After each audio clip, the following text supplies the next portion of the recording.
তোমাকে আজকে একটা গল্প শোনাই, শোনো। এমন একটা ছেলে যে কখন উঠতে চেয়েছিল, আকাশে ডানা মেলে পুরো পৃথিবী ঘুরতে চেয়েছিল। সে হঠাৎ আটকে গেল কোন এক মায়াবতীর খাঁচায়।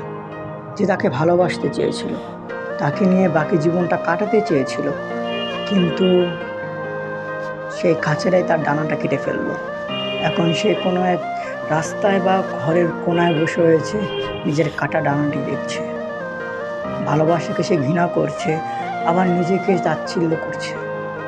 কি পেয়েছে ওই ভালোবেসে? কষ্ট, যন্ত্রণা আর অভিমান ছাড়া। ভালোবাসা কি আসলে এমন? তা জানি না, কিন্তু ভালোবাসা কেমন সেটাও জানি না আমি।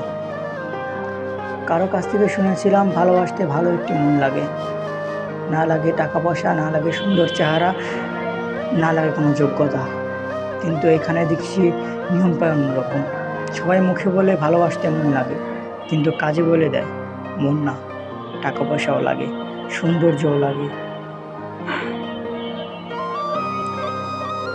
যদি আমাদের দেখাই না হতো তাহলেই ভালো হতো। ওই পাখিটা তার ওই ডানা নিয়ে উড়ে যেত সেই বহু দূরে, পুরো পৃথিবী ঘুরে বেড়াতো, নিজের মনটাকে সান্ত্বনা দিতে পারতো। কিন্তু তুমি তাকে ভালোবেসে ধোঁকা দিয়ে তার ডানাটা কেটে ফেলেছো। এখন সে উঠতে পারছে না, এখন সে হাসতে পারছে না, এখন সে কান্না করছে, একটার পর একটা সিগারেট ধরিয়ে নিজেকে শেষ করছে।